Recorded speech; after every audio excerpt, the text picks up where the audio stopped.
रामपुर रामपुर नाम के गांव में एक विकास नाम का लड़का रहता था। विकास के माँ बाप बचपन में ही गुजर चुके थे। अपने पिताजी से मिली हुई थोड़ी सी जमीन पर विकास खेती करता और अपना गुजारा कर लेता था। विकास का ना कोई रिश्तेदार था और ना ही कोई उसके आगे पीछे था। वो अकेला ही रहता था।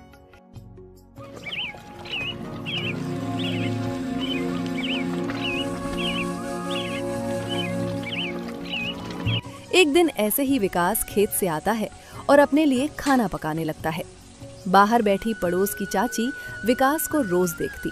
एक दिन चाची अपने बहन से कहती है बाहर बैठी पड़ोस की चाची विकास को रोज देखती।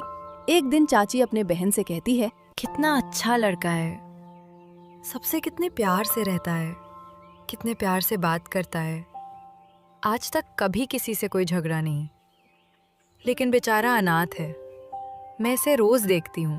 रोज बेचारा खेत में जाता है, बहुत मेहनत मजदूरी करता है और घर वापस आकर बेचारा थका हारा अपने लिए खाना बनाता है। मुझे इस लड़के का स्वभाव बहुत अच्छा लगता है। दीदी, मैं सोच रही थी कि हमारी राधा के लिए ये लड़का ठीक रहेगा। क्यों ना आप इससे बात करके शादी के लिए मना ले। कमला, तूने तो मेरी मुंह की बात छीन ली। मैं भी तुझे यही कहने वाली थी।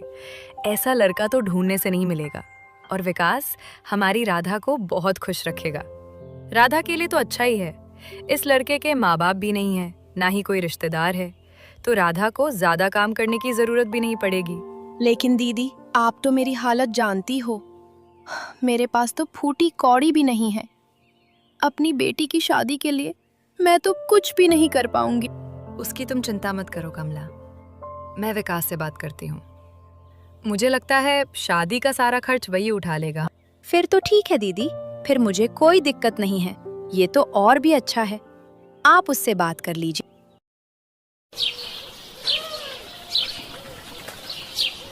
फिर वो चाची विकास के घर जाकर उससे बात करती है। अरे चाची, आप आइए ना, कुछ चाहिए था?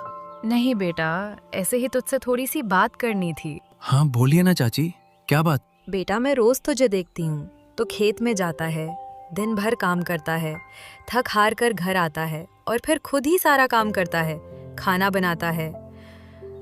बेटा, तू शादी क्यों नहीं कर लेता? अगर शादी कर लेगा तो तेरे आधे काम कम हो जाएंगे। फिर तुझे घर के कामों में ध्यान देने की कोई जरूरत नहीं पड़ेगी। ये आप क्या कह रही है चाची? मेरी शादी, मैंने तो इस बारे में कभी सोचा भी नहीं। पर मेरी शादी कौन करवाएगा? मैं ठहरा अनाथ, मेरा न कोई आगे है न पीछे, तो कौन करवाएगा मेरी शादी और कौन करेगा मुझसे शादी? अरे बेटा, ऐसा क्यों रहते हो? मैं हूं ना, मैं करवाऊंगी तुम्हारी शादी। मेरी नजर में तुम्हारे लिए एक बहुत अच्छी लड़की है, मेरी बहन की ही लड़की है। अगर तुम हाँ कहो तो मैं बात करूं? ये बात सुनकर विकास खुश हो जाता है और चाची से बोलता है, वो चाची, आपके जैसा सही लगे आप कीजिए, मुझे कोई दिक्कत नहीं है। वैसे भी मेरा है ही कौन। आपने मेरे बारे में इतना सोचा, वही मेरे लिए काफ़ी है। चाची, जैसा आपको ठीक लगे आप कीजिए, मुझे कोई आपत्ति नहीं है। लेकिन बेटा, मेरी बहन मेरी ही तरह बहुत गरीब है। जिस लड़की के बारे में बात कर रही हूँ उसका नाम राधा है और उसके पिता भी नहीं है। मैं कह रही थी, क्या शादी में जो भी खर्च आएगा क्या तुम उसे संभाल सकोगे? क्योंकि मेरी बहन तो कुछ करने से रही, उसके पास कुछ भी नहीं है। जी चाची, आप फिक्र मत कीजिए, मुझे मंजूर है। मेरे पास इतने दिनों से जमा किए हुए थोड़े बहुत पैसे हैं, मुझे लगता है उसमें सब कुछ हो जाएगा। मैं संभाल लूंगा, आप चिंता मत कीजिए। ये सब जानकर चाची और उसकी बहन बहुत खुश हो जाती है। फिर राधा और विकास की शादी करवाई जाती है। शादी के बाद राधा विकास के घर आ जाती है। राधा दिखने में बहुत ही ज्यादा खूबसूरत होती है। इतने अच्छी पत्नी को पाकर विकास बहुत खुश होता है। ऐसे ही कुछ समय गुजरता है।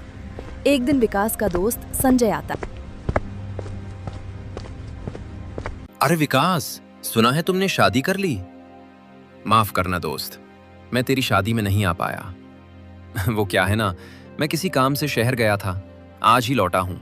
और कहाँ है? हमारी भाभी। फिर विकास राधा को बाहर बुलाता।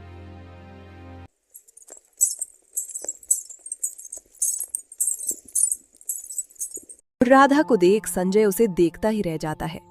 उसे राधा बहुत पसंद आती है। संजय राधा को मुंह दिखाई में सोने के झुमके देता है। सोने के झुमके देता राधा बहुत खुश हो जाती है। अरे संजय, इतना महंगा तोहफा लाने की क्या जरूरत थी? अरे ऐसे कैसे? इतनी अच्छी भाभी है, बाजार की सस्ती चीज मैं उनके लिए कैसे लेकर आता? एक ही तो भाभी है हमारी।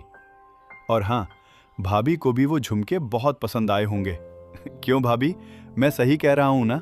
जी भैया, ये झुमके तो बहुत अच्छे हैं, मुझे बहुत पसंद है। आपका बहुत बहुत शुक्रिया। फिर कुछ दिन ऐसे ही बीत जाते हैं। एक दिन विकास खेत पर गया होता है। तभी मौका देखकर संजय वहां आता है और राधा से कहता है, ये देखो, मैं तुम्हारे लिए चांदी की पायल लेकर आया हूँ। अरे वाह, ये तो सच में बहुत अच्छी है देवर जी। आपका बहुत बहुत धन्यवाद। एक बात बताओ, तुम मेरे लिए इतनी महंगी महंगी चीज क्यों लाते हो? वो क्या है ना, मैं शहर जाता हूँ। शहर में मेरा आना जाना लगा रहता है। मुझे वहाँ कोई भी चीज दिखती है तो आपकी याद आ जाती है। फिर मैं आपके लिए ले लेता हूँ। सस्ती चीजें का शौक मुझे शुरू से ही नहीं है। क्या हुआ भाभी, आपको पसंद नहीं है क्या? नहीं, ऐसी कोई बात नहीं है। मुझे तो ऐसी चीज बहुत पसंद है। मेरी बहुत इच्छा होती है कि मैं अच्छे अच्छे गहने पहनूं, अच्छी अच्छी साड़ियां पहनूं, लेकिन ये मुझे कुछ लाकर ही नहीं देते। जब भी लाते हैं, कोई सस्ती सी चीज लेकर आते हैं जो मुझे बिल्कुल भी पसंद नहीं आती। विकास तुम्हें दे क्या सकता है? वह ठहरा बेचारा गरीब अनाथ। वो तुम्हें हमेशा ऐसे ही चीज दे सकता है। महंगी चीज लाना उसकी बस की बात नहीं। मुझे तो लगता है तुमने उससे शादी करके गलती कर दी है। तुम्हारी शादी तो किसी बड़े घर में किसी अच्छे लड़के के साथ होनी चाहिए थी, जो तुम्हें सब कुछ दे सके, तुम्हारी सारी इच्छाएं पूरी कर सके। तुम भी किसके चक्कर में पड़ गई? संजय राधा को अपनी बातों की जाल में फंसा लेता है और राधा भी उसके बातों में आ जाती है।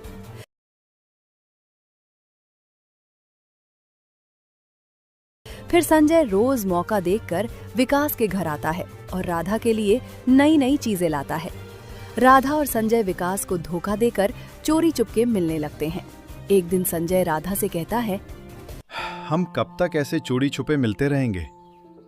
तुम एक काम करो, तुम विकास को कुछ बहाना करके यहाँ से कहीं और भेज दो।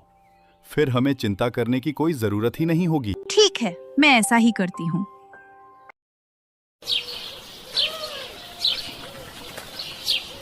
फिर राधा एक मैं दिन ऐसा ही विकास को करती हूँ। कहती है, सुनिए जी, आप कब तक ऐसे खेत में काम करते रहेंगे? इस छोटे से टुकड़े में आखिर हमें कितनी सी फसल होती है? उसमें हमारा गुजारा कैसा होगा? अभी तो हम दोनों ही हैं, कल को हमारे बच्चे होंगे, उनका गुजारा कैसे करेंगे? कुछ सोचा है मैंने? शादी से पहले न जाने क्या क्या सोच रखा था, लेकिन वैसा कुछ भी नहीं है। कितने दिनों से एक ही साड़ी पहन रही हूँ, आप मुझे एक नई साड़ी तक नहीं दिला सकते? क्या आपको नहीं लगता आपको खेती छोड़ देनी चाहिए और कोई व्यापार करना चाहिए? तुम ठीक कहती हो राधा, लेकिन मैं करूं तो क्या करूं? आप कुछ दिनों के लिए गांव से बाहर चले जाइए और शहर में जाकर कोई व्यापार कीजिए। जब अच्छी खासी रकम आ जाएगी तब वापस चले आना, फिर हम उससे कोई और नया व्यापार करेंगे। यहाँ गांव रहकर कुछ नहीं होने वाला। राधा, वैसे तो मैं जाना नहीं चाहता, लेकिन तुम कहती हो तो मैं चला जाता हूं।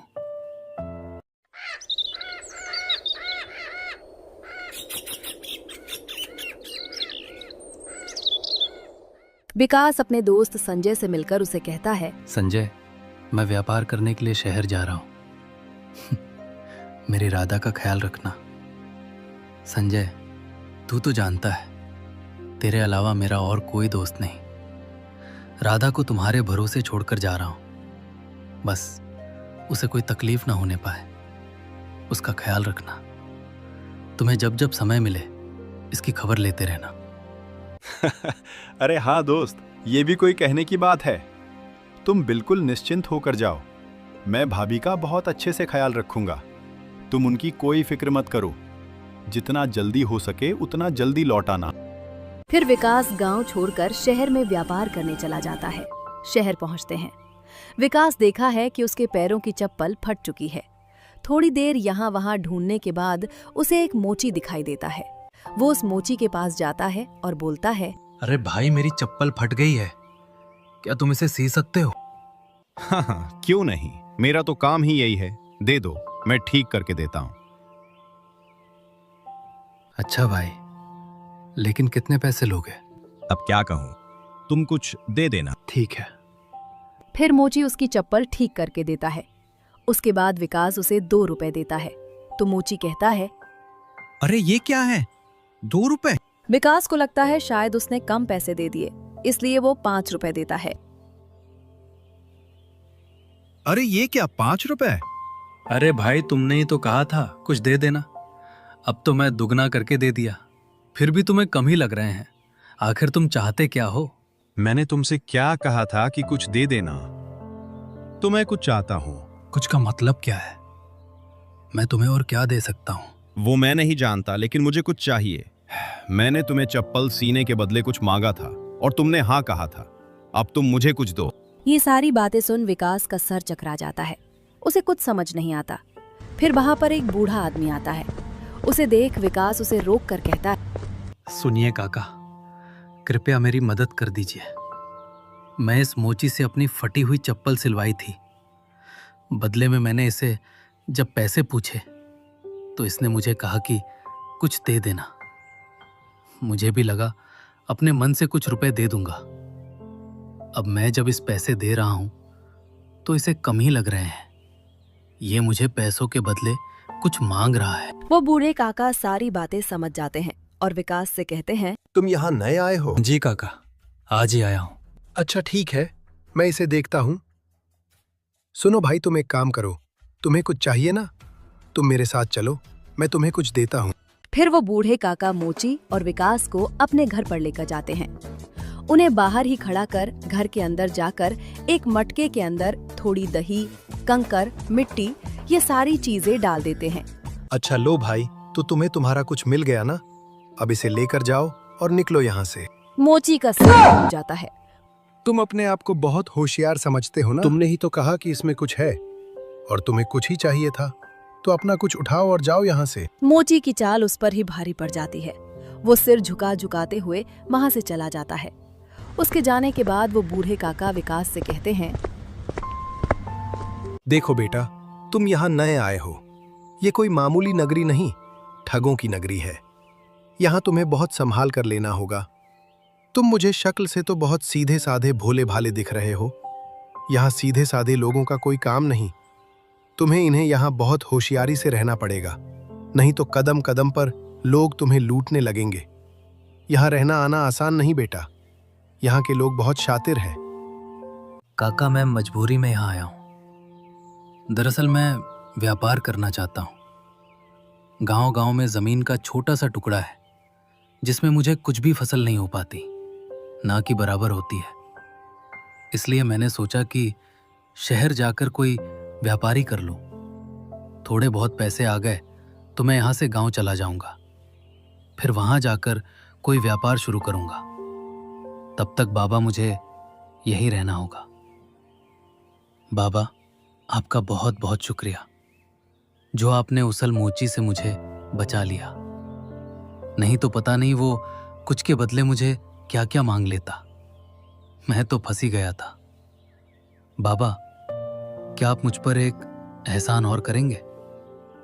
मैं यहाँ किसी को नहीं जानता। अगर हो सके तो मेरे कहीं रहने का इंतजाम कर दीजिए। मैं उसके लिए पैसे देने के लिए भी तैयार हूँ। बेटा, मैंने कहा ना, यहाँ रहना कोई आसान काम नहीं है। खैर छोड़ो, तुम यहाँ व्यापार करने आए हो, मैं तुम्हारी मदद करता हूँ। तुम्हें कहीं और जाने की जरूरत नहीं, तुम मेरे साथ रह सकते हो। दरअसल मैं और मेरी बेटी यहाँ रहते हैं। मेरी बेटी अपने मामा जी के घर गई हुई है। तब तक वैसे भी मैं अकेला ही हूँ। तुम मेरे साथ रह सकते हो, और हाँ, बदले में तुम्हें कुछ देने की जरूरत नहीं है। आपका बहुत बहुत धन्यवाद काका।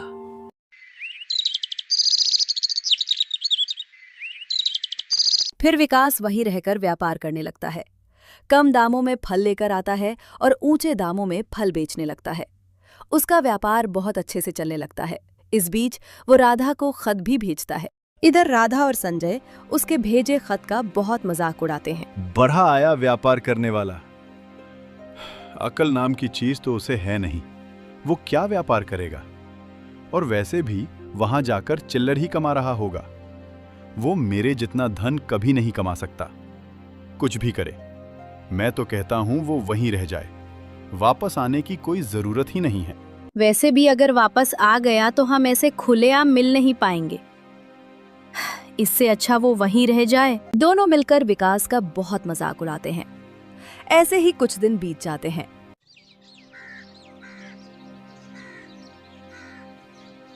एक दिन विकास जब फल बेच रहा होता है, तभी वहां से एक घोड़े पर सवार आदमी आकर बोलता है, घोड़ा ले लो घोड़ा, 200 रुपए में घोड़ा, सस्ते में घोड़ा ले लो। ये देख विकास सोच में पड़ जाता है। अरे वाह, सिर्फ 200 रुपए में घोड़ा? ये आदमी इतना बड़ा घोड़ा 200 रुपए में बेच रहा है। ये तो बहुत ही अच्छा सौदा है। मैं काम करता हूँ, इससे पहले कोई और ले ले। मैं इस घोड़े को खरीद लेता हूँ। वैसे मुझे व्यापार करने के लिए इस घोड़े की जरूरत पड़ेगी।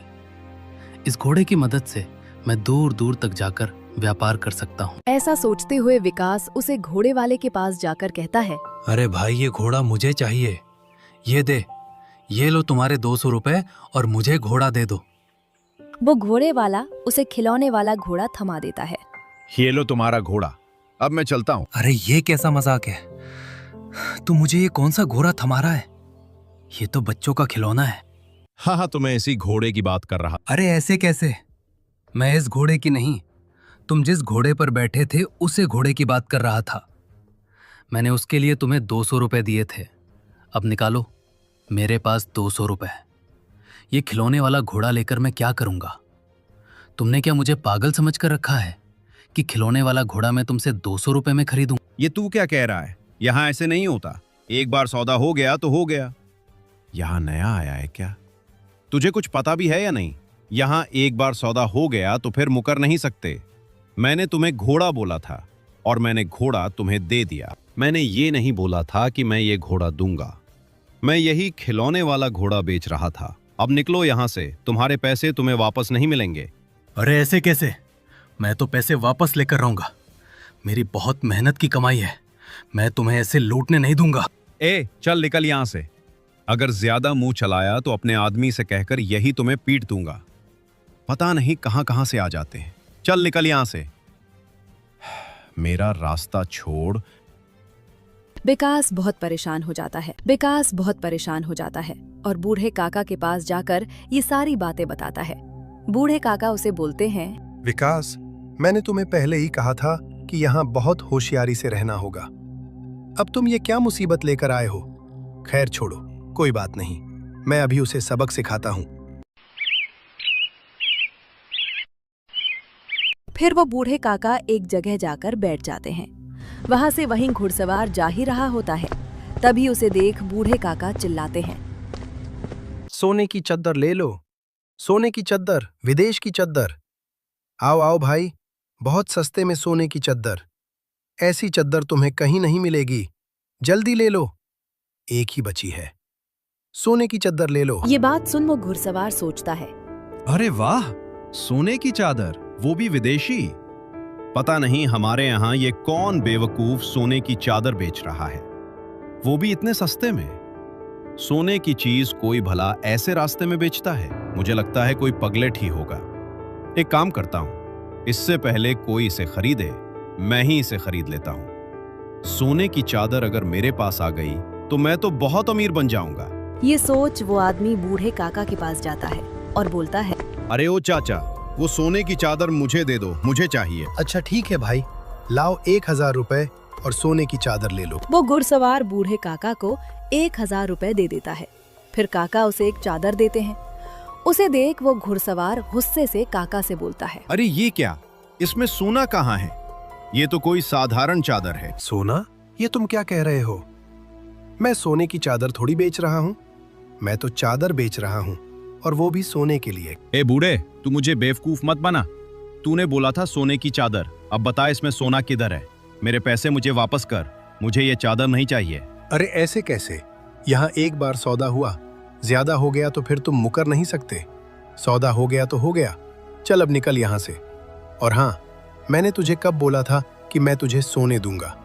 मैंने तो सोने की चादर कहा था जो सोते वक्त काम आती है, और ये चादर सोने की ही है। सोने के लिए ही लोग इसे इस्तेमाल करते हैं। तुम बेवकूफ हो क्या? किसी ने सुन लिया तो तुम पर हंसेगा। ये सारी बातें सुन उस घुड़सवार का सर चकरा जाता है और वो गुस्से में बड़बड़ाते हुए वहां से चला जाता है। फिर घर जाकर बूढ़े काका से विकास कहता है, वाह काका, आपकी बुद्धि का जवाब नहीं। आपने उसे बहुत अच्छा सबक सिखाया। धन्यवाद काका, आपकी वजह से मेरे पैसे मुझे वापस मिल गए। विकास, मैंने तुम्हें कितनी बार कहा है कि तुम इतने सीधे साधे बनकर मत रहो। इतना भोलापन भी ठीक नहीं। यहाँ तुम्हें होशियारी दिखानी होगी। समझ गया काका, आइंदा मैं फूंक फूंक कर कदम रखूंगा।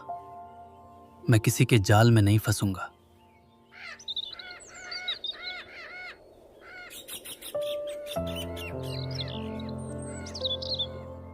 ऐसे ही कुछ दिन बीत जाते हैं। एक दिन एक अंधा आईने में अपने आप को देखकर अजीब अजीब शक्ल बना रहा होता है। तभी विकास को उसे देखकर हंसी आ जाती है। अंधे को ये देख बहुत गुस्सा आता है। वो विकास को कहता है, ए लड़के, तो मेरी आंख तुम्हारे पास है, मेरी आंख मुझे वापस करो। अरे ये तुम क्या कह रहे हो? तुम्हारी आंख मेरे पास नहीं है। छोड़ो हो मुझे, जाने दो। इसलिए तो तुम मुझे देखकर हंस रहे थे। मेरी आंख तुम्हारे ही पास है, अब मेरी आंख मुझे वापस करो, नहीं तो मैं तुम्हें यहाँ से जाने नहीं दूंगा। मैं चिल्ला चिल्ला के यहाँ सबको इकट्ठा कर लूंगा, फिर लोग तुम्हें बहुत पीटेंगे। इससे अच्छा मेरी आंख वापस कर दो। अरे ये कैसी मुसीबत है? मैंने क्या किया है? जाने दो मुझे। फिर विकास को बूढ़े काका की याद आती है और वो अंधे से कहता है, अच्छा ठीक है, ठीक है, मैं तुम्हें तुम्हारी आंख देने के लिए तैयार हूं। उसके लिए तुम्हें मेरे साथ मेरे घर चलना होगा। विकास उस अंधे को लेकर बूढ़े काका के घर आ जाता है और बूढ़े काका को सारी बातें बताता है। बूढ़े काका विकास को अंदर ले जाकर उसे डांटते हैं और बोलते हैं, ये क्या है विकास? मैंने तुम्हें कितनी बार कहा है, फिर भी तुम बाज नहीं आते। एक ना एक मुसीबत घर पर लेकर आते हो। मैं कितनी बार तुम्हारी मदद करूं, तुम सुधरते क्यों नहीं? तुम्हारे पास दिमाग है भी या नहीं? तुम बार बार इन लोगों के जाल में क्यों फंस जाते हो?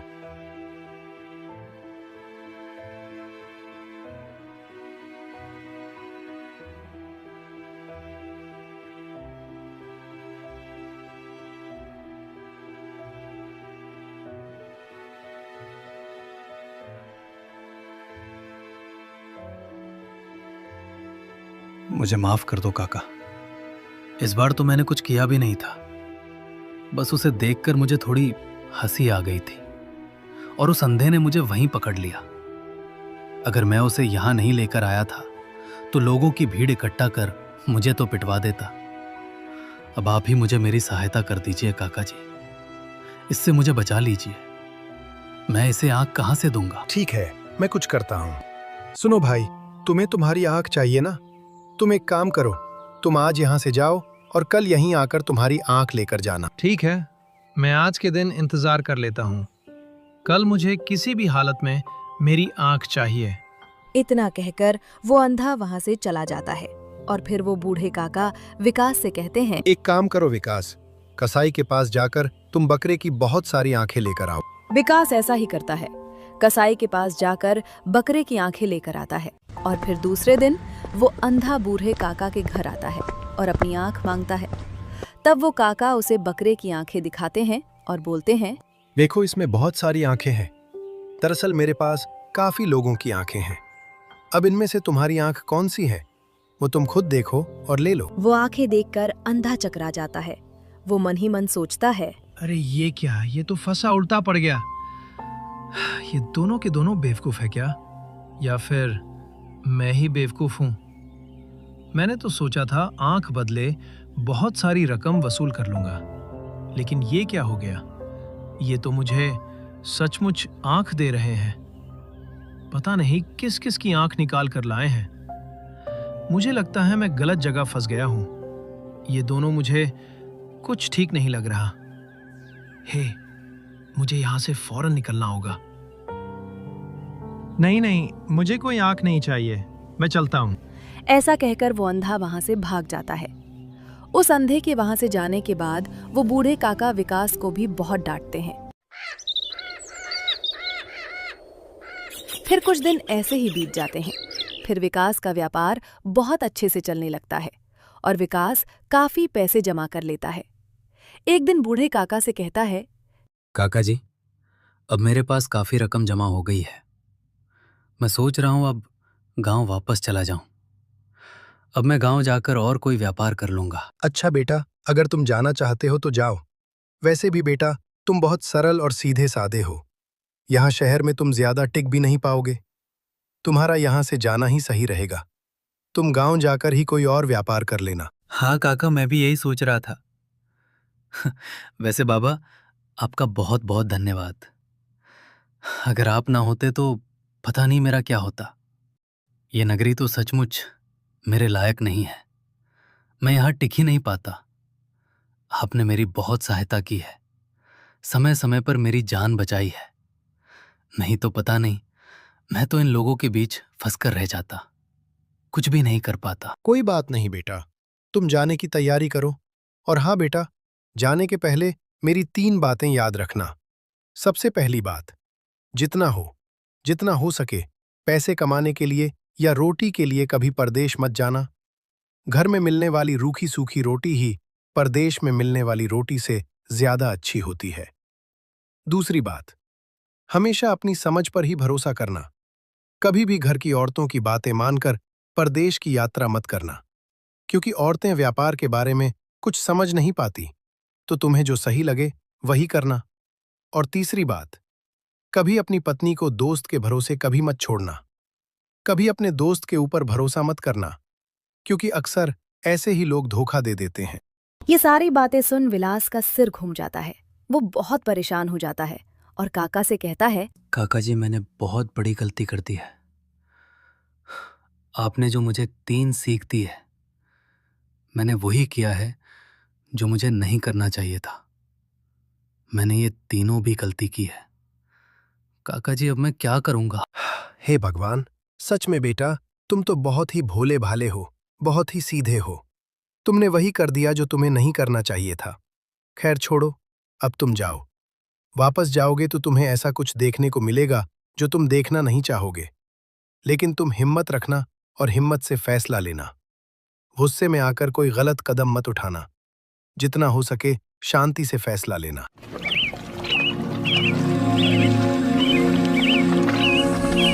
फिर विकास गांव की ओर निकल पड़ता है। जब वो अपने घर के पास पहुंचता है, काका की सारी बातें उसे याद आती हैं। उसे अंदर से राधा के साथ अपने दोस्त संजय की आवाज आती है। वो बाहर खड़ा रहकर उन लोगों की बातें सुनता है। राधा संजय से कहती है, उस विकास का खत आया था, 2 महीने बाद आने वाला है। मैं सोच रही थी कि अगर वो यहाँ आ जाएगा तो हम कैसे मिल पाएंगे। अरे राधा, तुम क्यों चिंता करती हो? अब उस बेवकूफ की डोर तुम्हारे हाथ में है। तुम चाहो तो उसे कहीं भी भेज सकती हो। वो जैसे ही वापस आएगा, तब तुम किसी बहाने से उसे और कहीं भेज देना। ये सारी बातें सुन विकास के पैरों तले जमीन खिसक जाती है। वो गुस्से में बहुत आग बबूला हो जाता है और बाहर से ही आवाज देकर दोनों को बाहर बुलाता है। दोनों विकास को देखकर बहुत डर जाते हैं। तभी संजय कहता है, अरे विकास, तुम यहाँ? तुम कब लौटे? तुमने तो बताया भी नहीं कि तुम आज आने वाले हो। वो क्या है ना, मैं यहाँ से गुजर रहा था तो मैंने सोचा भाभी का हालचाल पूछ लूं। दरअसल उनकी तबीयत ठीक नहीं थी, इसलिए मैं थोड़ी देर यहाँ रुक गया था। संजय, झूठ बोलने की कोई जरूरत नहीं।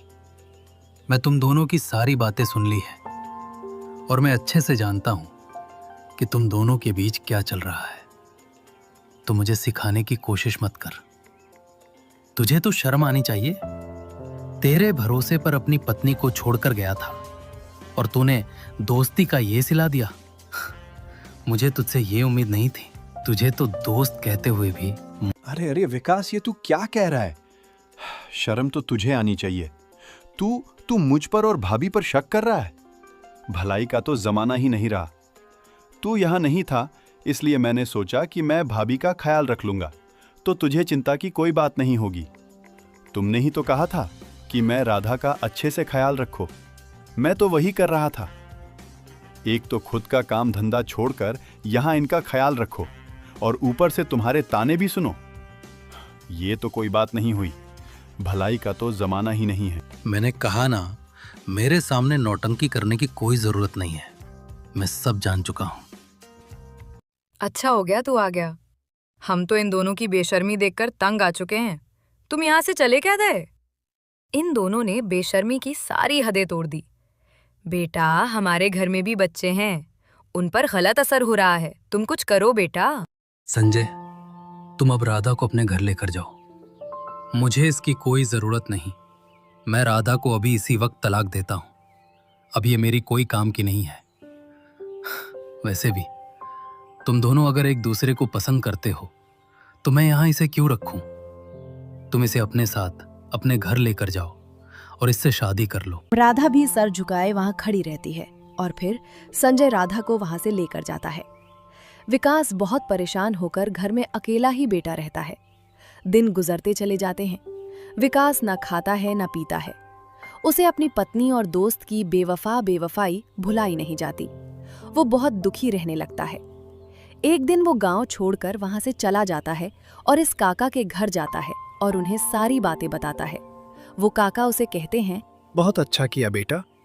मुझे तुमसे यही उम्मीद थी कि तुम ऐसा ही कुछ फैसला लोगे। तुमने अच्छा किया। और बेटा, मेरी एक इच्छा थी। मेरी एक बेटी है, बहुत संस्कारी है और बहुत ही अच्छी है। मुझे तुम जैसे लड़के की ही तलाश थी। मैं चाहता हूं कि तुम मेरी बेटी से शादी कर लो। जैसे एक अंधे को आंख चाहिए होती है, वैसे ही विकास को एक साथी की जरूरत थी जो उसे संभाल सके और ऐसे समय में उसका साथ दे सके। इसलिए विकास भी ज्यादा ना सोचते हुए काका को हाँ कह देता है और फिर काका की लड़की से विकास की शादी हो जाती है। विकास अब खुशी खुशी अपनी पत्नी के साथ रहने लगता है।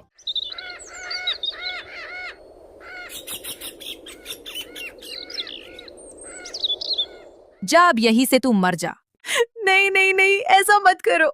भगवान के लिए आप लोग मुझे मत मारो। इतना कहते ही गोमती सुमन को पहाड़ी से धक्का दे देती है। जैसे ही सुमन गिरने वाली होती है, माँ, बाबा मेरी रक्षा करो। दोपहर का वक्त था। झोपड़ी के अंदर गोमती और विष्णु दोनों परेशान होकर बैठे थे। देखो जी, बहुत हो गया। हम पूरे 16 साल से सुमन की परवरिश कर रहे हैं, लेकिन अभी तक वो हमारी किस्मत पे कोई खास चमत्कार नहीं हुआ है। अरे मेरे गुरुजी ने कहा है कि इसकी किस्मत की अच्छाई हमें मिलने वाला है। तुम थोड़ा और इंतजार करो ना, देखो जरूर हमारी किस्मत चमकेगी। नहीं, बस बहुत हो गया। अब मैं इस बोझ को नहीं रखना चाहती। क्या हम पूरी जिंदगी इसी का बोझ उठाते फिरेंगे? हमें इसको अपने रास्ते से हटाना होगा। तुम क्या कह रही हो? हमारे खातिर हमारे गुरु और हमारी गुरु माँ हम दोनों को बचाते बचाते मर गए और उन्होंने अपनी बेटी की जिम्मेदारी हमारे ऊपर दी है। अगर हम उसे घर से निकाल देंगे तो ये कहाँ जाएगी? ऐसा मत करो भाग्यवान। मैंने जो कह दिया सो कह दिया। मैं इसके सिवा एक शब्द नहीं सुनने वाली हूँ। आज ही मैं इसे ले जाकर काली घाटी से धक्का देने वाली हूँ। ये क्या कह रही है? काली घाटी तो बहुत ही ऊंचा है, उससे गिरने पर कोई बचने वाला भी नहीं। ऐसा मत करो। इतने में ही सुमन वहां आ जाती है। सुमन, तुम आ गई। मैं तुम्हारा ही इंतजार कर रही थी। चलो, हमारे घर का जलावन खत्म हो गया है। हम काली पहाड़ी से लकड़ी ले आते हैं घर के जलावन के लिए। हाँ माँ, क्यों नहीं, चलो चलते हैं। फिर विष्णु, गोमती और सुमन तीनों घर से निकल पड़ते हैं और चलते चलते काली पहाड़ी पर पहुंच जाते हैं। माँ, हम ये कहाँ आ गए? यहाँ तो कोई लकड़ी भी नहीं दिख रही है। और हम इतने ऊपर क्यों आए हैं? हमें तो लकड़ी नीचे ही मिल जाती ना। हम यहाँ लकड़ी लेने नहीं आए हैं, बल्कि तुम्हें अपने रास्ते से हटाने आए हैं। तुम जैसे बोझ को मैं अब और बर्दाश्त नहीं कर सकती हूँ। जा अब यहीं से तू मर जा। नहीं नहीं नहीं, ऐसा मत करो। भगवान के लिए आप लोग मुझे मत मारो। मेरे माता पिता ने आपके भरोसे मुझे आपको सौंपा था। आपने कहा था कि आप मेरे माँ पिताजी बनकर मेरी जिम्मेदारी लेंगे। आप ऐसा नहीं कर सकते। उस वक्त मुझे तुम्हारी किस्मत में जो चमत्कार होने वाला था, उसी वजह से मैंने तुम्हें अपनी बेटी के रूप में अपनाया था, लेकिन अब नहीं। इतना कहते ही गोमती सुमन को पहाड़ी से धक्का दे देती है। जैसे ही सुमन गिरने वाली होती है, माँ, बाबा मेरी रक्षा करो। अचानक सफेद रोशनी फैलती है और सुमन उस रोशनी में लिपटी धीरे धीरे नीचे जाकर बैठ जाती है। वहीं दूसरी तरफ, चलो जी, अब तो यह आफत चली गई। अब यह मुसीबत हमारे गले नहीं पड़ेगी। चलिए घर चलते हैं। अब वो मर गई होगी। अच्छा ठीक है, चलो, अब तुमने उसे मार ही दिया तो अब हम कर ही क्या सकते हैं। दोनों चले जाते हैं। थोड़ी देर बाद सुमन को होश आता है। ये क्या, मैं इतनी पहाड़ी से गिरी, फिर भी मैं सही सलामत हूँ। मुझे कुछ हुआ क्यों नहीं? ये कैसा चमत्कार है?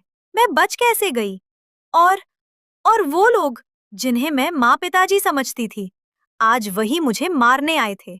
अब यहाँ से जाना होगा। शाम होते ही जंगली जानवर आ जाते हैं।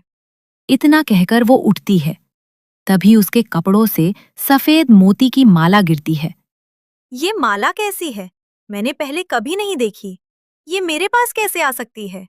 अचानक माला से आवाज आती है। तुम मुझे अपने गले में डाल लो, यही तुम्हारे भाग्य में लिखा गया था। 16 साल पहले आज तुम 16 साल की हो गई हो, इसलिए ये उपहार तुम्हें मिल रही है। कौन बोल रही है? सामने आओ। मुझे डर लग रहा है। मैं ये जादुई माला बोल रही हूँ। ये तुम्हारा हक है। तुम इसे पहन लो, तुम्हारी सारी मुसीबतें दूर हो जाएंगी। अगर इससे मेरी मुश्किलें खत्म होगी तो मैं इसे जरूर पहनूंगी। वो माला अपने गले में डाल लेती है। तभी शाम ढलने लगती है। अब क्या करूं? गांव जाने में समय लगेगा और माँ पिताजी ने देख लिया तो फिर मार देंगे। यहीं पेड़ के नीचे सो जाती हूँ, सुबह देखूंगी। वो सो जाती है। वहीं दूसरी तरफ रात में गोमती और विष्णु घर में बैठे होते हैं। रात हो गई है। अब तो वह पूरी तरह से मर गई होगी। पहाड़ी से गिरने के बाद कोई नहीं बचता। हाँ, काली घाटी बहुत खतरनाक है। वो अभी तक मर गई होगी। सुबह होते ही हम चलेंगे और उसका लाश लाकर अंतिम संस्कार कर देंगे। गांव वालों को कह देंगे कि वो बीमार थी, इसलिए मर गई। ठीक है, तुम जो कहोगी वही करूंगा। सुबह होते ही दोनों निकलते हैं। तभी सूरज आ जाता है। अरे विष्णु, गोमती बहन सुमन कहाँ है? हर समय घर के दरवाजे पर बैठी रहती थी, कल शाम को दिखाई नहीं दी। कहाँ चली गई है? ऐसे तो कहीं जाती नहीं थी। अरे भाई साहब, सुमन वो तालाब में पानी लेने गई है। हम भी उधर जा रहे थे। रात में उसकी तबीयत ठीक नहीं थी। अब मुझे भी फिक्र हो रही है। जाके देखती हूँ उसको कहीं कुएं पे ही ना बैठी हो अब तक। अच्छा ठीक है, मैं तो बस पूछ रहा था, क्योंकि वो हर वक्त मुझे देखकर हंस दिया करती थी। अब मैं चलता हूँ, मुझे भी दूसरे गांव जाना है, जरूरी काम है। सूरज चला जाता है। देखा, गांव वालों का मुंह बंद करने के लिए उसकी लाश लाना जरूरी है, नहीं तो सब हम पर उंगली उठाएंगे। हाँ, ठीक कहती हो। चलो, नहीं तो पता नहीं गांव वाले हमारे खिलाफ क्या क्या बोलेंगे। दोनों काली घाटी पहुंचते हैं, जहां जानवरों की आवाजें आती हैं। अरे जी, ये जंगल कितना भयानक है, डर लग रहा है।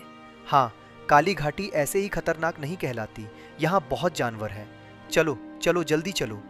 दोनों आगे बढ़ते हैं। ये क्या? हमने तो इसे सामने नीचे धक्का दिया था, लेकिन ये उसकी लाश दिख नहीं रही। ये कैसे हो सकता है? वो तो यही होनी चाहिए थी। लगता है कोई जंगली जानवर खा गया होगा। चलो, अब गांव वालों से कह देंगे कि वो किसी लड़के के साथ भाग गई। दोनों जाने लगते हैं। तभी पेड़ के नीचे सुमन सोती हुई दिखाई देती है। ये क्या? इतनी ऊंचाई से गिरने के बाद जिंदा कैसे है? और ये आराम से सो रही है? ये कोई साधारण बात नहीं है। हाँ, इसका शरीर बिल्कुल ठीक है। ये कैसे हो गया? लगता है इसकी शक्तियां जाग गई है। अब इसे किसी तरह से घर ले चलना होगा। तभी सुमन की आंख खुलती है।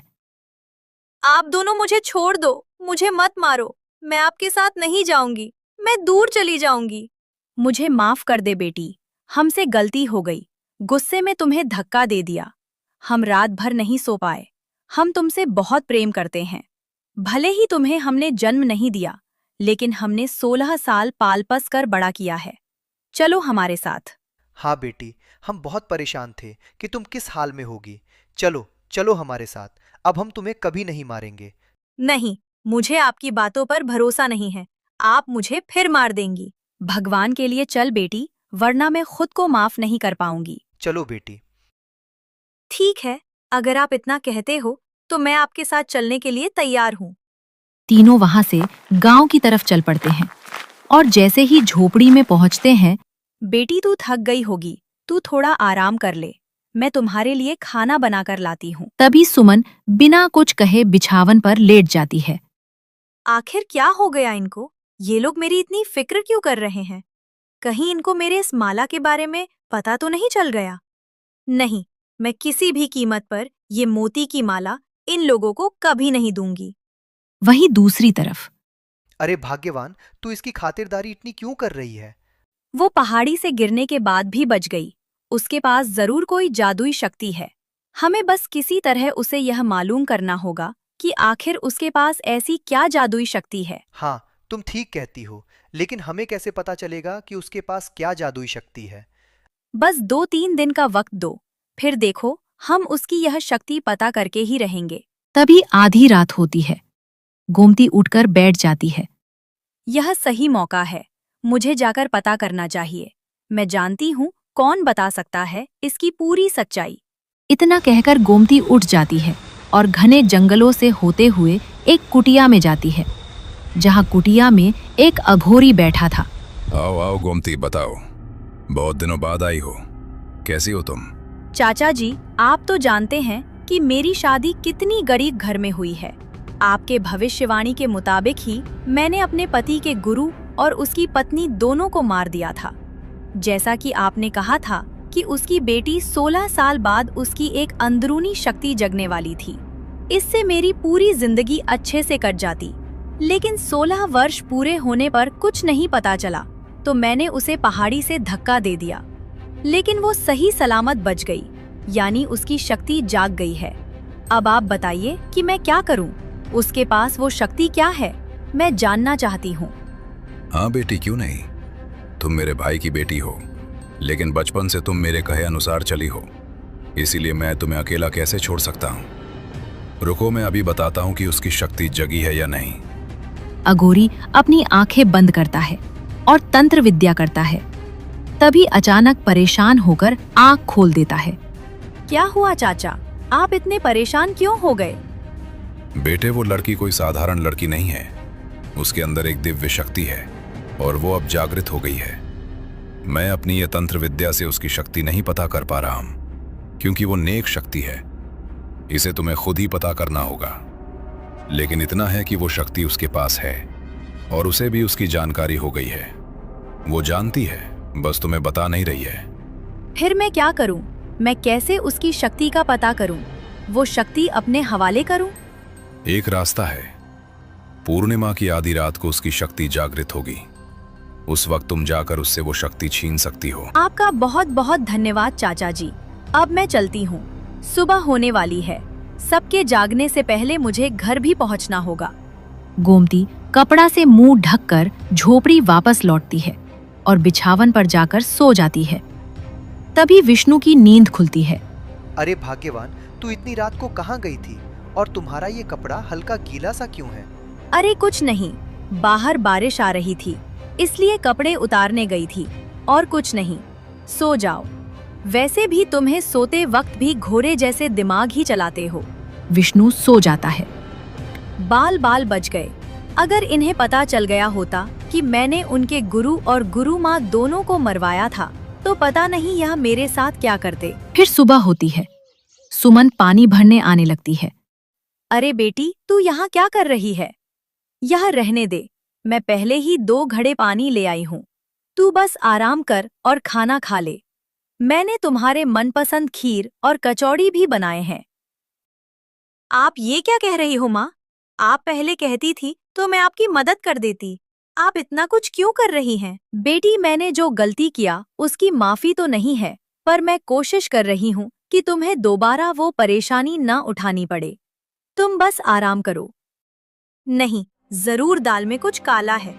जो कभी मुझे नौकर की तरह काम करवाती थी, आज एक वक्त का खाना ठीक से नहीं देती थी। आज इतनी खातिरदारी कर रही है, यानी जरूर कोई मकसद है। मुझे पता करना होगा। फिर रात होते ही गोमती और विष्णु आपस में बातें कर रहे होते हैं। देखो जी, बहुत हो गया। हमने इतने दिनों से उसकी सेवा की है। तुम जाकर सीधा पूछो उसके पास कैसी शक्ति जगी है जिससे वो पहाड़ी से गिरकर भी बच गई। ये कैसी बातें कर रही हो भाग्यवान? रहने दो, जो भी शक्ति जगी होगी वो उसका खुद का है, इसमें हम क्या कर सकते हैं? नहीं, मैं जितना कहा अब बस उतना ही करिए।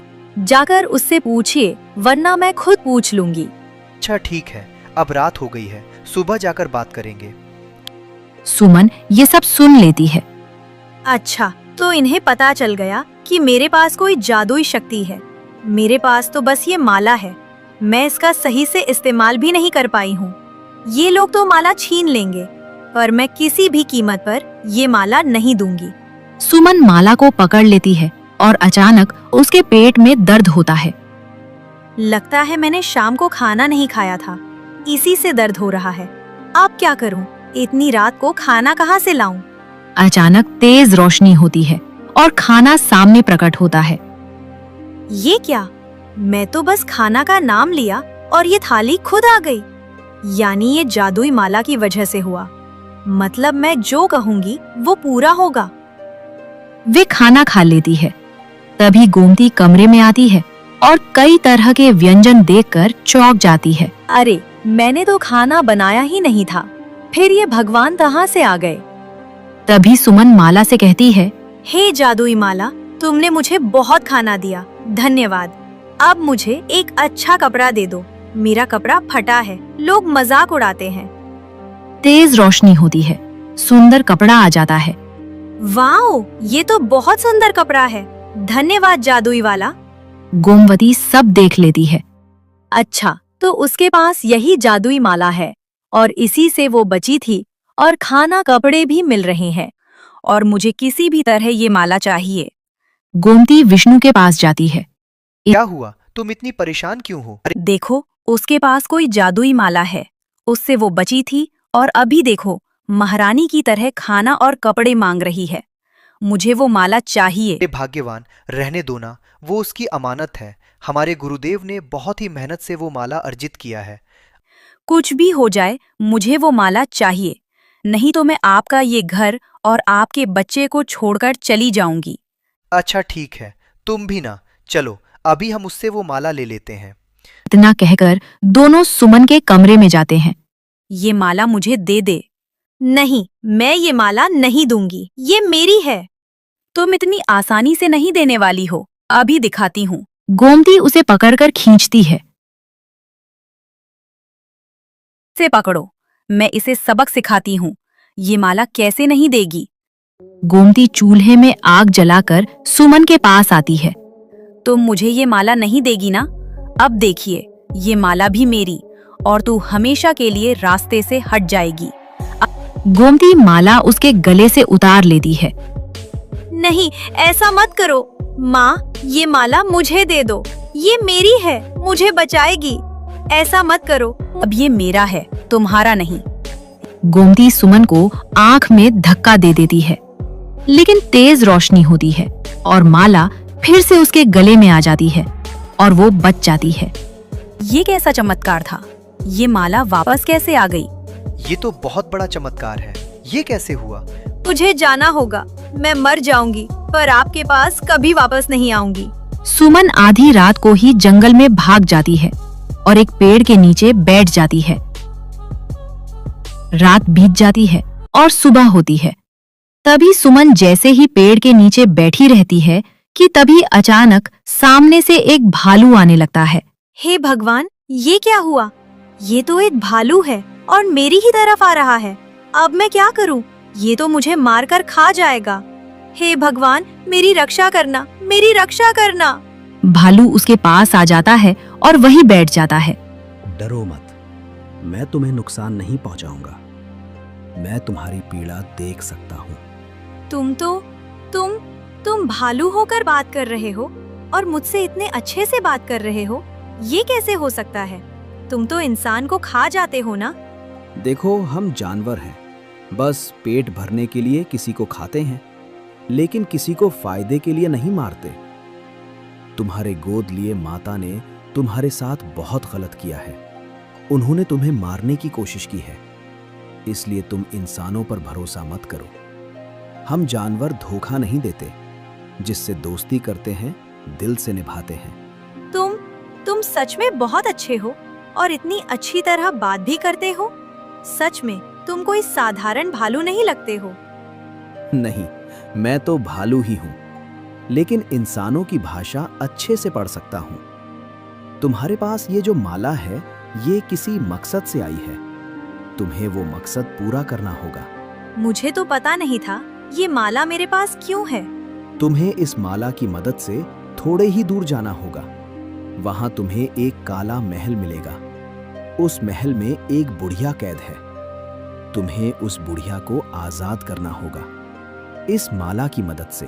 ठीक है, अगर मेरी वजह से किसी की मुक्ति हो सकती है तो मैं जरूर करूंगी। लेकिन इसमें तुम्हारी जान को खतरा भी हो सकता है। काला महल तक पहुंचने में तुम्हें कई रुकावटें आएंगी, उन्हें पार करना होगा। ठीक है, मैं सब करने को तैयार हूँ। वैसे भी मेरी जिंदगी का कोई मकसद नहीं है और ये वरदान मुझे मिला है तो मैं उस बूढ़ी औरत को जरूर आजाद करूंगी। इतना कहकर सुमन वहां से निकल पड़ती है। थोड़ी ही दूर जाती है कि सामने एक राक्षस आ जाता है। तुम यहाँ क्या कर रही हो? चले जाओ यहाँ से, वरना मैं तुम्हें खा जाऊंगा। नहीं नहीं, तुम मुझे नहीं खा सकते हो। मुझे आगे जाना है। मुझे उस काले महल में पहुँचना है और मैं वहाँ जाकर ही रहूंगी। अगर तुम काला महल में जाना चाहती हो तो उससे पहले तुम्हें मेरे लिए एक हिरन का मांस लाना होगा। पहले मेरा पेट भरेगा, तभी तुम आगे जा पाओगी। नहीं, मैं तुम्हारा पेट भरने के लिए किसी जानवर की हत्या नहीं कर सकती। बताओ, इसके अलावा तुम्हें क्या चाहिए? मैं देने को तैयार हूँ। अगर तुम हिरन का मांस नहीं देना चाहती तो ठीक है, मैं कई वर्षों से सोया नहीं हूँ। मुझे सुला दो, फिर मैं तुम्हें आगे जाने दूंगा। मैं इंसान होकर किसी राक्षस को कैसे सुला सकती हूँ? ये मेरे बस में नहीं है। अगर तुमने मुझे नहीं सुलाया तो तुम्हें आगे कभी नहीं जाने दूंगा। मैं तुम्हें यही खा जाऊंगा। ठीक है, मैं तुम्हें सुला दूंगी। तुम अपनी आंखें बंद करो। राक्षस आंखें बंद करता है। उतने में ही सुमन अपने मोतियों की माला पर हाथ रखती है। हे जादुई माला, मुझे इस राक्षस से बचाओ और मुझे यहाँ से आगे बढ़ने का रास्ता दो। अचानक तेज रोशनी फैलती है और सुमन वहां से गायब हो जाता है। तभी राक्षस आंख खोलता है। ये लड़की कहाँ चली गई? इसने मुझे धोखा दिया। मैं इसे छोड़ूंगा नहीं। मैं इसे ढूंढ कर रहूंगा। वहीं दूसरी तरफ सुमन की आंख खुलती है तो वो काला महल के दरवाजे पर खड़ी होती है। बाल बाल बच गए। जादुई माला ने मुझे बचा लिया, वरना वो तो आज मुझे खा ही जाता। सुमन जैसे ही काले महल में घुसने लगती है, अचानक एक रहस्यमयी आवाज आती है। रुक जाओ, तुम आगे नहीं जा सकती हो। ये काला महल जादू से बांधा गया है। तुम्हें इस जादू को तोड़ना होगा, तभी तुम अंदर जा पाओगी। नहीं, मुझे अंदर जाना ही है, तो मुझे रोक नहीं सकती। तुम्हें काला फूल का बीज लाना होगा। उस बीज को महल के द्वार पर रखते ही द्वार खुल जाएगा। पर वो बीज मिलेगा कहाँ? तुम्हारे ही पैरों के नीचे वो बीज उगेगा। इसके लिए तुम्हें अपनी खून की 2 बूंदें धरती पर गिरानी होगी। ठीक है, अगर यही रास्ता है तो मैं यही करूंगी। सुमन एक पत्थर से अपनी हथेली काटती है और 2 बूंद खून जमीन पर गिरती है। तभी अचानक तेज रोशनी होती है और एक काला गुलाब खिल जाता है। सुमन जैसे ही काला गुलाब तोड़ने लगती है, वो अचानक गायब हो जाती है। ये क्या? काला गुलाब गायब कैसे हो गया? तभी काले गुलाब की आवाज आती है। अगर तुम मुझे तोड़ना चाहती हो तो पहले मेरे एक प्रश्न का जवाब दो। सही जवाब दोगी तभी मैं तुम्हें खुद को छूने दूंगा। ठीक है, पूछो। क्या पूछते हो? एक ऐसा चीज जिसकी मृत्यु कभी नहीं होती। धरती से लेकर स्वर्ग लोक तक वह हर समय अमर रहती है। बताओ वह क्या है? इसका उत्तर है परछाई, जिसकी मृत्यु कभी नहीं होती। धरती से लेकर स्वर्ग तक वो हमेशा रहती है। तुमने बिल्कुल सही जवाब दिया है। अब तुम मेरा यह फूल तोड़ सकती हो। तभी सुमन जैसे ही वो काला फूल तोड़ती है, तेज रोशनी फैलती है और वो एक बीज में बदल जाती है। अब ये जल्दी से मुझे इस काले महल के गेट पर रखना होगा, तभी ये यंत्र विद्या टूटेगी। सुमन उस बीज को दरवाजे पर रख देती है। तेज रोशनी फैलती है और सुमन महल के अंदर चली जाती है। ये क्या? ये महल तो इतना खंडहर सा लग रहा है, पर कहीं भी वो बुढ़िया दिखाई नहीं दे रही है। मैं कैसे ढूंढूं? लेकिन मुझे तो उसे ढूंढना ही होगा। सुमन महल के अंदर खोजती है, पर उसे कहीं कोई बुढ़िया नहीं मिलती। लगता है भालू ने मुझे बेवकूफ बनाया। तभी अचानक सुमन की नजर एक बूढ़ी औरत पर जाती है, जो बर्फ की तरह जमी हुई खड़ी रहती है। ये कैसी बूढ़ी औरत है? ये तो बिल्कुल बर्फ जैसी जमी हुई है, जैसे किसी ने इसे पानी की तरह जमा दिया हो। पर ये कैसे हो सकता है? उतने में भालू वहां आ जाता है। यही वो बुढ़िया औरत है जिसे मैंने तुम्हें आजाद करने को कहा था। तुम क्या कह रहे हो? ये तो एक जमी हुई मूर्ति जैसी है। ये जिंदा कैसे हो सकती है? तुम्हारे गले में जो माला है, वो माला तुम इसके गले में डाल दो, फिर ये जीवित हो जाएगी। ठीक है, अगर ऐसा हो सकता है तो मैं ये जरूर करूंगी। सुमन माला निकालकर बूढ़ी औरत के गले में डाल देती है। तभी अचानक काला महल एक सुनहरे महल में बदल जाता है। भालू एक राजकुमार में बदल जाता है और बूढ़ी औरत एक सुंदर स्त्री में बदल जाती है। ये सब क्या हो रहा है? ये महल तो काला था, अब इतना सुंदर कैसे हो गया? आप तो एक बूढ़ी औरत थी, आप इतनी जवान कैसे हो गई? पर तुम तो भालू थे, अब राजकुमार। ये सब क्या हो रहा है? मैं यहाँ पूरे 200 वर्षों से कैद थी, और ये भालू कोई और नहीं, मेरा बेटा है। एक राक्षस ने हमें अपने जादू में बांध दिया था और मेरे बेटे को भालू के रूप में कैद कर दिया था। पर वो ऐसा क्यों करेगा? क्योंकि वो मुझसे शादी करना चाहता था और मेरे राज्य पर कब्जा करना चाहता था। मेरे महाराज इस दुनिया में नहीं थे, वो इसका फायदा उठाना चाहता था। और जब मैंने मना किया तो उसने पूरे राज्य को काला महल बना दिया। हाँ, और मैं अपनी माँ को किसी भी कीमत पर आजाद करना चाहता था। मैं एक साधु महाराज के पास भी गया था, उन्होंने ही तुम्हारा नाम बताया था। मैं कई वर्षों से तुम्हारा इंतजार कर रहा था। आज तुम्हारी वजह से मैं और मेरी माँ दोनों मुक्त हुए। तभी राक्षस वहां आ जाता है। तुम्हारी हिम्मत कैसे हुई? तुमने मुझे धोखा देकर इन दोनों को आजाद कर दिया। यह श्राप मैंने दिया था, अब तुम्हें इसकी भारी कीमत चुकानी पड़ेगी। अभी मैं तुम्हें बताता हूँ। राक्षस सुमन पर हमला करने ही वाला था कि सुमन वहां से भाग जाती है और राजकुमार तलवार उठाकर राक्षस पर मुझे कोई नहीं मार सकता। राक्षस राजकुमार को जोर से धक्का देकर दूर फेंक देता है। मुझे पता है मेरा बेटा तुम्हारा कुछ नहीं बिगाड़ सकता, लेकिन मेरे गले में जो ये मोती का माला है, ये तुम्हें जिंदा नहीं छोड़ेगा। रानी वो मोती की माला राक्षस पर फेंक देती है, जिससे राक्षस के शरीर में जलन होती है और आग लग जाती है। ये कैसे हो सकता है? मैं मर नहीं सकता हूँ। तभी तेज रोशनी फैलती है और राक्षस वहीं जलकर भस्म हो जाता है। राक्षस मर गया। मुझे विश्वास नहीं हो रहा है। बेटी, आज तुम्हारी वजह से हम इतने वर्षों के श्राप से मुक्त हुए। मेरा बेटा भी ठीक हो गया। बताओ, तुम्हें क्या चाहिए? मुझे कुछ नहीं चाहिए महारानी। मेरे माता पिता बचपन में ही छोड़ गए, और जिन्होंने पाला वो सिर्फ इस माला के लालच में थे। इस दुनिया में मेरा कोई नहीं है। मैं आपको एक और बात बताना चाहता हूँ सुमन। तुम्हारे माता पिता की हत्या नहीं हुई थी, बल्कि एक अघोरी की मदद से तुम्हारे माता पिता को मारा गया था। ये आप क्या कह रहे हैं राजकुमार? भला मेरे माता पिता एक साधु और साध्वी थे।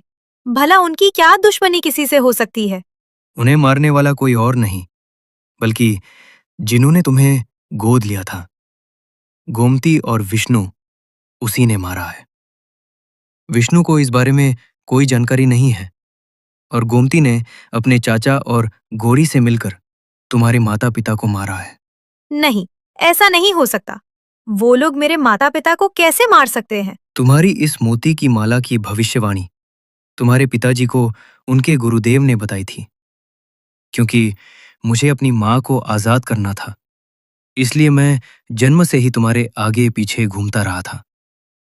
तुम्हारी सारी जानकारी मेरे पास थी, लेकिन मैं कुछ नहीं कर सकता था क्योंकि मैं एक मामूली सा भालू था।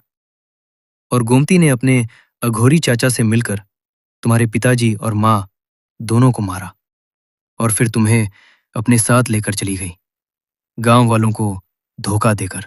चिंता मत करो बेटी, मैं उसकी किए की सजा उसे जरूर दूंगी। सैनिकों जाओ और दोनों को यहाँ लेकर आओ। उन दोनों ने जो किया उसकी सजा उन्हें जरूर मिलेगी। फिर सैनिक आते हैं और कुछ देर बाद गोवती और विष्णु को लेकर आते हैं। हमें क्यों लाया गया यहाँ? हमें छोड़ दो, हमें जाने दो। तुम्हारी हिम्मत कैसे हुई?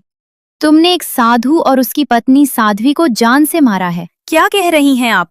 नहीं, हमने किसी को नहीं मारा। तभी सुमन सामने आकर खड़ी हो जाती है। आप दोनों ही मेरे असली माता पिता के कातिल हैं। अगर तुम चाहो तो मैं अभी तुम्हें उस अघोरी से भी मिलवा सकता हूँ, इसलिए तुम्हें अपने मुंह से बताना ही बेहतर होगा।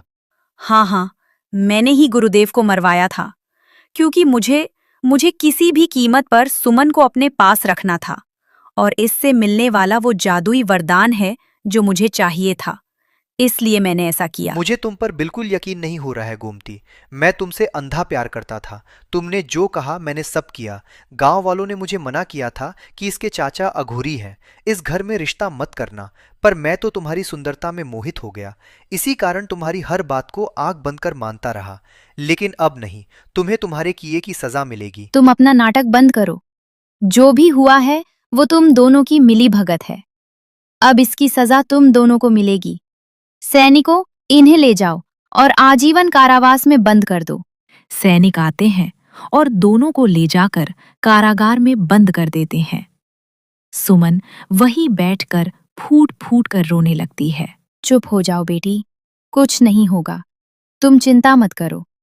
अब मैं तुम्हें ऐसे अनाथ नहीं रहने दूंगी। तुम्हारी और राजकुमार की मैं शादी करवाऊंगी और तुम्हें अपनी बेटी बनाकर इस महल में रखूंगी। मुझे भी ये मंजूर है माँ, और मुझे इससे कोई आपत्ति नहीं है। ठीक है, हम कुछ ही दिनों में तुम्हारी शादी धूमधाम से करेंगे। कुछ दिनों बाद रानी दोनों की धूमधाम से शादी करा देती है और सुमन खुशी से राजकुमार के साथ अपना जीवन बिताने लगती।